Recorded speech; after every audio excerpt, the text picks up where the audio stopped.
আসসালামু আলাইকুম গাইস, কেমন আছেন? আশা করি সবাই ভালো আছেন। আজ আমি আপনাদেরকে নতুন একটি জায়গায় নিয়ে যাব। তাহলে চলুন দেরি না করে শুরু করা যাক। ওকে, লেটস গো। আমি এখন গাড়িতে উঠে গেছি।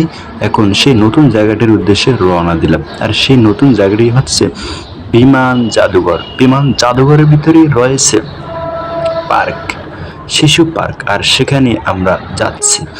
এখন আমরা এয়ারপোর্টের সামনে আছি। এয়ারপোর্টের সামনে হয়ে আমরা রেল স্টেশনে যাব।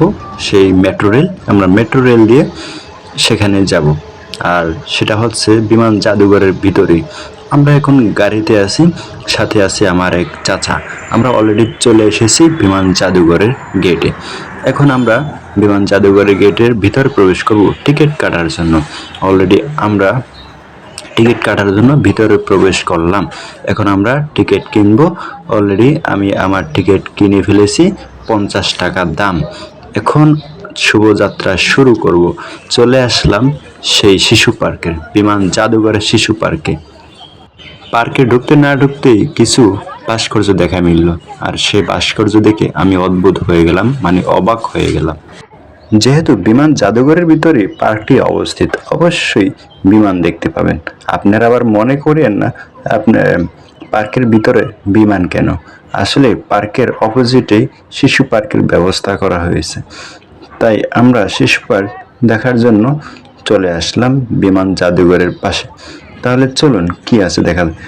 দেখতে না দেখতেই tiger, Bangladesh tiger, royal Bengal tiger সামনে পড়লো।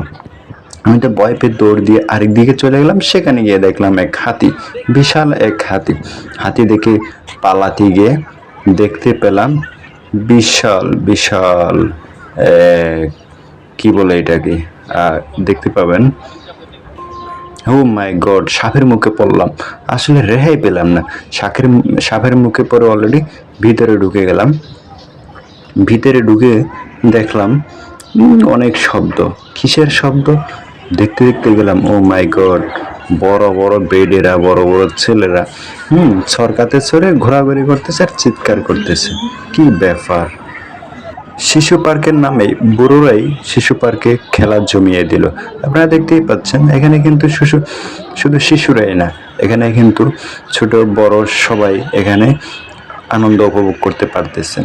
শুধু তাই নয়, এখানে শিশুদের জন্য রয়েছে আনন্দ উপভোগ করার জন্য হেলিকপ্টার, প্লেন, তারপরে হচ্ছে কিছু ভাস্কর্য, প্রাণীদের কিছু ভাস্কর্য। এখানে হচ্ছে টিকিট কাটানো যায়। আর যে দেখতেই পাচ্ছেন, ওই যে এখানে একটা বিমান দেখতে পাচ্ছেন, এই বিমানটি মূলত একটা রেস্টুরেন্ট। এই বাংলাদেশে প্রথম বিমানের ভিতর রেস্টুরেন্ট চালু করা হয়েছে। যদিও সেখানে ঢোকা কোনো সম্ভব হয়নি, তাই আপনাদেরকে ভিতরে ঢুকে দেখাতে পারলাম না। এই যে দেখছেন ভিতরে কি সুন্দর ডেকোরেশন করা হয়েছে। এখানে কিন্তু আমার যাওয়া সম্ভব হয়নি। যতটুকু সম্ভব হয়েছে আমি আপনাদেরকে দেখানোর চেষ্টা করেছি। আর যে দেখতে পাচ্ছেন, এটি একটি জেব্রা, বিশাল এক জেব্রার পিছনে বাচ্চাদের জন্য। এদিকে বাচ্চারা জেব্রার পিঠে চড়ে মজা নিচ্ছে, অন্যদিকে তার বাবা মারা সরকায় উঠে মজা নিচ্ছে। তো সরকায় উঠে মজা নিতে নিতে এক পর্যায়ে চিল্লাচিল্লি শুরু হয়ে গেল, হইচই শুরু হয়ে গেল। এই জন্য দেখতে পাচ্ছেন এখানে আরেকটি ট্রেন দেখা যাচ্ছে। এই ট্রেনের মাধ্যমে ছোট ছোট বাচ্চারা তাদের ট্রেনে চড়ার অভিজ্ঞতা অথবা ট্রেন চালানোর অভিজ্ঞতা নিচ্ছে। অনেক সুন্দর, অনেক মজা। এখানে 3টি ট্রেন দেখা যাচ্ছে। তিনটি ট্রেন মূলত 2জন করে বসা যায়। তো এই মুহূর্তে বাচ্চারা 3জন বেবি রয়েছে চালানোর জন্য। এখানে আরেকটি দেখতে পাচ্ছেন প্রিয় দর্শক, এখানে একটি রাইড দেখতে পাচ্ছেন। আর এই রাইডগুলো হচ্ছে মূলত বড়দের জন্য। তাই বড়রা এখানে মজার জন্য তাদের গার্লফ্রেন্ড বা ফ্যামিলির পরিবার পরিজনদেরকে নিয়ে এখানে এসে রাইডিং করেন আর চিৎকার করতে থাকেন। কেননা রাইডিং এর সময় অনেক স্পিডে চলে। আপনি এখানে দেখতে পাচ্ছেন আরো একটি রাইডিং দেখা যাচ্ছে। আর এই রাইডিংটি হচ্ছে বাচ্চাদের জন্য। এখানে দেখতেই পাচ্ছেন এগুলো হচ্ছে ব্যাঙের মতো রাইডিং, বাংলার ব্যাঙ, ঠিক আছে।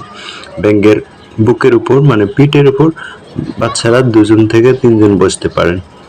এখানে দেখতে পাচ্ছেন আরেকটি সাপের মুখ দেখা যাচ্ছে। এখন আমি সাপের মুখের ভিতরে প্রবেশ করব।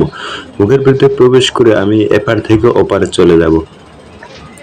তো আপনারা দেখতেই পাচ্ছেন আমি সাপের মুখ থেকে বের হয়ে গিয়েছি একটু পরেই, কিন্তু ওই যে দেখতে পাচ্ছেন একটা বিমান দেখা যাচ্ছে। আমি আবারও সাপের মুখের কাছে চলে আসলাম দেখার জন্য। আমি চলে আসলাম, দেখতেই পাচ্ছেন এখানে মোটু পাগলু দেখা যাচ্ছে, তার ঘাড়ের উপরে একটা মোটু পাগলুর বাচ্চা মনে হচ্ছে।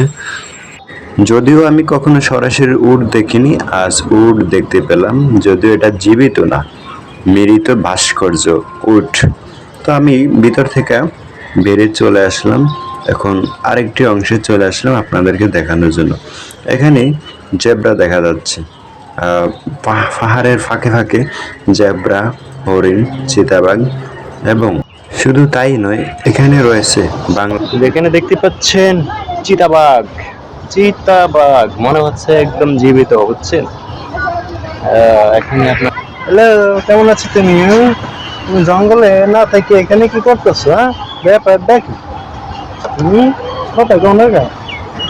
ও তোমার সাথে রাগ করছে, কথা বলবে না। তুমি জানো না ওকে যে প্রাকৃতিক পরিবেশে বেঁধে রাখা হয়েছে, এটা তো ওর নিজের স্বাধীনতা নয়।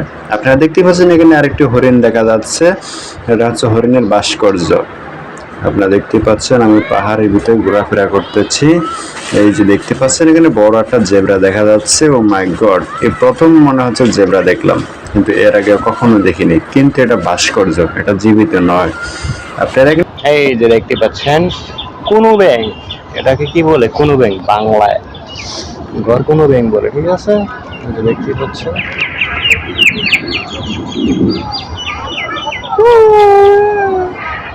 আমি এখন কোনো ব্যাঙের কাছ থেকে একটু একটু করে বিদায় নিতে যাচ্ছি। তো আপনারা দেখতে পাচ্ছেন আমার পিছনে কিন্তু সেই এয়ারপোর্টের, সেই বিমান জাদুঘরের, সেই পুরাতন বিমান জাদুঘরের দৃশ্যটি দেখতে পাচ্ছেন, এবং কিছু বিমানও দেখতে পাচ্ছেন। যেহেতু শিশু পার্কটা বিমানের পাশেই অবস্থিত, তাই ভেবে নিলাম যে বিমান জাদুঘরের কিছু অংশ দৃশ্য ধারণ করে নিই। তো পরবর্তীতে আমি সেটাই করে নিলাম। আপনারা দেখতেই পাচ্ছেন বিভিন্ন ধরনের মানুষ এখানে এসে বিমান দেখতেছেন। শুধু তাই নয়, তার পাশেই রয়েছে একটি জীবন্ত বিমান, সেখান থেকে জীবন্ত বিমান আকাশে উড়ে যায়। তো আমরা একটু আগে একটা বিমান দেখতে পেলাম যেটা আকাশে উড়ে গেল। এই যে দেখতে পাচ্ছেন এখানে এখানে কিন্তু অনেক সুন্দরী এসে ছবি তুলতেছেন, তার নিজের ফ্যামিলি নিয়ে, ভাই ব্রাদার, মা বাবাকে নিয়ে এসে ছবি তুলতেছেন, ফটো সেশন করতেছেন। আপনারা তো দেখতেই পাচ্ছেন, এটা কিন্তু স্বাভাবিক একটা বিষয়, অস্বাভাবিক হওয়ার কিছু নেই। আমার পিছনে দেখতে পাচ্ছেন বাংলাদেশ হেলিকপ্টার দেখা যাচ্ছে, এটা বাংলাদেশ বিমান বাহিনী পরিচালনা করতেন। এখানে দেখতেই পাচ্ছেন অনেক ধরনের মানুষ এখানে এসেছেন ছবি তোলার জন্য এবং আনন্দ উপভোগ করার জন্য। বেশিরভাগ বিমান দেখার জন্য বিকালবেলা ছুটে আসেন বিভিন্ন দেশের থেকে। তো এখানে আসার মজাটাই আলাদা, এখানকার পরিবেশটাও অসাধারণ। আপনারা দেখতেই পাচ্ছেন, আপনারা এসে না দেখলে বুঝবেন না। আপনারা যদি আসেন কখনো, তাহলে অবশ্যই এখানকার পরিবেশটা উপভোগ করতে পারবেন এবং আনন্দ পাবেন, মনটা ফ্রেশ হয়ে যাবে। ঠিক আছে, এখানে আসেন, ঘুরে যান, তাহলেই বুঝতে পারবেন আসলে এখানকার পরিবেশটা কেমন।